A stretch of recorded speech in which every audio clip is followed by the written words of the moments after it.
waxaan caawa rabaa inaan ka hadlo oon caawa baadigoob inaan u diyaargarowno oon baadigoobno hooyeluul wiilkeedii xasan inaan u baadigoobno. runtii xaqiiqatan waxaan daawaday walaalkan cabdicasiis riyali ayaan janaalkiisa waxaan ka daawaday oon ku arkay isaga oo ka baafinaya wiilkan hooyadana u baafinaya. runtii hooyadani waa hooyeluul, waa hooyo aad qalbigeedu uu u dhaqaaqayo oo ooyeysa weeye. waa hooyo aad u ooyeysa hooyeluul, aad bay u ooyeysaa runtii.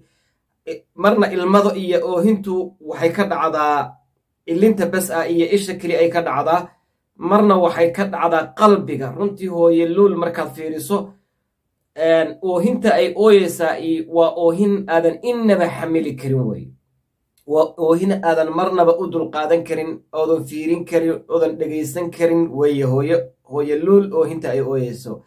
runtii saad og tihiin hooyooyinka iyo aabbooyinka iyo aabbayaasha oohintooda iyo xanuunkoodu iyo laxogoodu isku mid ma aha. runtii aabbaha hadduu wiilkiisu ka dhumo waxaa laga yaabaa inuu walbahaar walba iyo murug kasta uu qaba inuu qariyo. gabadhiisu hadday ka dhunto inuu qariyaa laga yaabaa, laakiin hooye ma qarsan karto.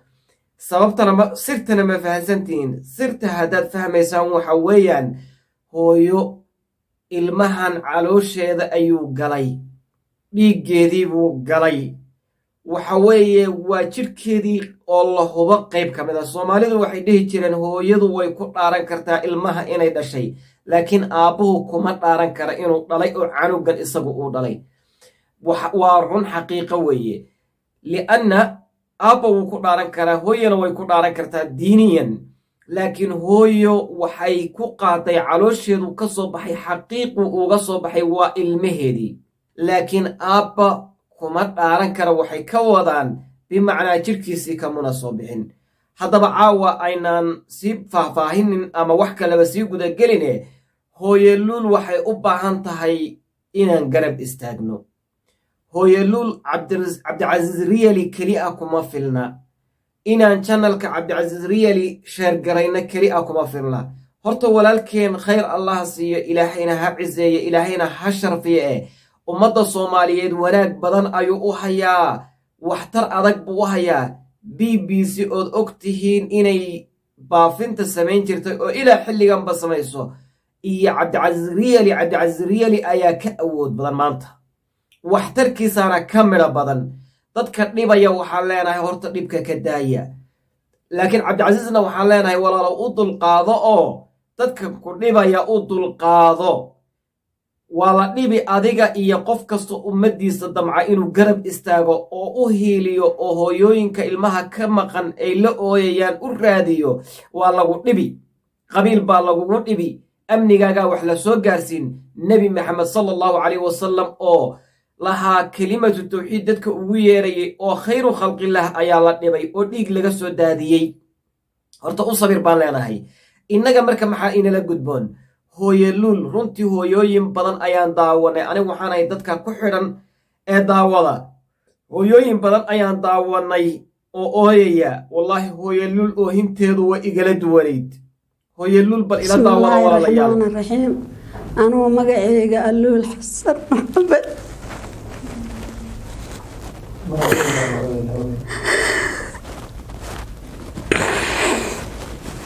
runtii hooyeluul waa ila daawateen, iyo dhibaatada iyo culayska iyo oohinta runtii qalbiga ka soo go-aysa wiilkeedii xasan oy ku korisay agoonnimo, aabbala-aan ku korisay, ayadoo ay nolosha soo gaarsiisay oo ilaahay uga dhigay wiil baari ah oo xaaji ah.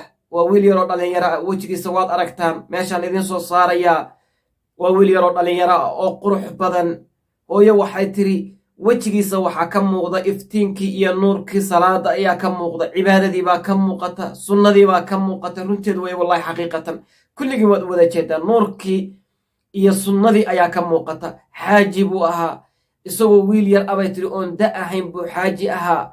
oo ilaahay subxaanahu wa tacaala maadaama waddanka sacuudiga ku noolaa wuu ilaahay xajkiisu soo gutay oo dembigii iyo wixii xajku waad ogtihiin darajada uu leeyahay, dunuubtaadii oo dhan baa lagaaga dhaqi. maalinkaas soo xajido waxaad noqon ka yoomin waladadka ummuka, maalinkii hooyadaa ku dhashay oo kale ayay noqonaysaa. runtii wiilka walaalkeena hooyo aan la raadinno, xasan aan la raadinno hooyo. ninka jooga biljin, ninka jooga maraykan, ninka jooga maxaan ku dhahaa germany, ninka jooga talyaaniga, qofka iyo gabadhaba, markaa ninku leeyahay gabarh iyo wiilba, qof kasta oo soomaali ah oo jooga wadamada yurub jooga, waxaan leenahay kaca oo istaaga, sawirkan qaada, isu sheergareeya, guruubyada whatsappyada ah eed idinka wadamada maadaama joogtaan isugu dira. hadduu nool yahay walaalkeen runtii xaqiiqatan wadamada waddan ka midana uu ku nool yahay, waan helaynaa insha allah biidni illaahi alkariim. aan u istaagno hooyada inaan ilinta ka tirno, hooyo luul inaan ilinta ka tirno. bal ilinteeda fiiriya walaalayaal. waxaan inta ka baadi goobayaa wiilkeyga xasan cali samo maxamed. waxaana iigu wardambeysay markuu uu ka baxay turkiga uu tagay 2019 ay dhididkeeda kusoo korisay, ay rafaadka kusoo korisay, ee laga yaabo markuu hadda sacuudiga tagay inuu anfacay oo biilka reerka iyo nolosha reerkaba isaga ku tiirsanayd. wiil yaroo ubaxoo soo kacay ahaa, qurux badan, diintu ka muuqato, sunnadu ka muuqato, maaragtay mustaqbal wanaagsan. runtii xaqiiqatan wejiga qofka aan balwada lahayn, qofka aan ummadda dhibin, wejigiisa ayaa laga gartaa. mustaqbal wanaagsan ayaa ka ifaya wejigiisa runtii markaasaa u fiiriso. wejiga walaalkeen xasan weji mustaqbal leh oo hooyadii hadduu ilaahay nolol isku gaarsiiyo waxna uu u helo inuu xajgayn, inuu maaragtay garab qaban, inuu dhaqaalayn, inuu hooyadii inuu yahay canug baari ay ka muuqata buu ahaa. ilaahay waxaan uga baryaynaa hooyooyinka kulligood meel kasto ay adduunka ka joogaan, kulligood hooyooyinka ilaahay waxaan uga baryaynaa subxaanahu wa tacaala inuu ilmayaashooda, wiilashooda, gabdhahooda uga dhiga baariyaal, inay dareemaan dhammaanteen aan dareenno hooyooyinkeen hadday nool yihiin iyo hadday dhinteenba. ilaa markay dhimatana qabriga baarinimo ay rabtaa inaad ugu samayso. laakiin waxaa kasii culus markay kuu nooshahay ay adduunka ku joogto inaynu maalina aynaan ka war la-aanin, inaynu maalin walba la hadallo, inaynu maalin walba xaalad kastoaynu ku sugannahay iyo xilli kastoaynu ku sugannahayba hooyooyinkan inaan garab istaagno. runtii hooye iyo aabba isku mid maaha. yaa inoo sheegay? ilaahay baa inoo sheegay, nebi maxamed baa inoo sheegay inayna hooye iyo aabba isku mid ahayn. qof walowba, gabar walayba, wiil walowba waad og tahay hooyo inayna aabba la mid ahayn. hooyo aabba la mid maaha. hal habayn wanaagga iyo hooyo naxariista iyo waxay ku muujinaysa aabba kuma muujin kara sanad, hal sana kuma muujin karo. hooyo walba, wiil walba iyo gabar walba waxaa jirkiisa nadiif ka dhigay, waxaa saxarada ka soo dhaqay, waxaa soo nadiifiyey. markuu yaraa waxaa caloosha ku soo qaaday hooye ayaa ku soo qaaday. haddaba inagoo xusuusanayna qof walaba hooyadaa jacaylkeeda aad u qabto, macaanka aad dareemayso, dhibkasaad ula necab tahay. hooye luul aan dhibka la nacno. hooye luul ilmadan ilmo ka dambaysayayna ilin dambayayna ka imanin. hooye luul aan u istaagno.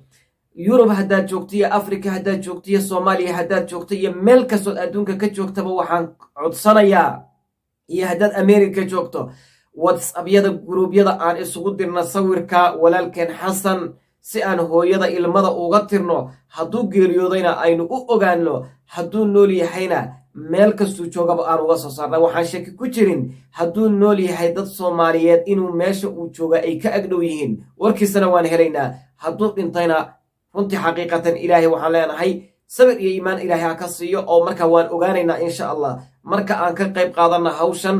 hooye luul ilinta aan ka tiro, hooye luul ilinta aan ka tiro. waxaa la dhahaa codsigaygani waxa weeyaan hooye luul ilinta aan ka tirno, xasan aan raadinno, xasan aan u raadinno weeye hadalkayga iyo halhayskaygu. fideogana cinwaankiisu waa sidaa, hooye luul ilinta aan ka tiro weeye. marka walaalayaal aan u istaagno, aan kacno, yaynan qabiil ugu istaagin. wallaahi uma wallaahi qabiil waxa ma taro. aan ugu istaagno hooyadeen soomaaliyeed, aan ugu istaagno hooyadeen soomaaliyeed, aan ugu istaagno. walaalaynu nahay, ehel baynu wada nahay, hal qoys baynu wada nahay.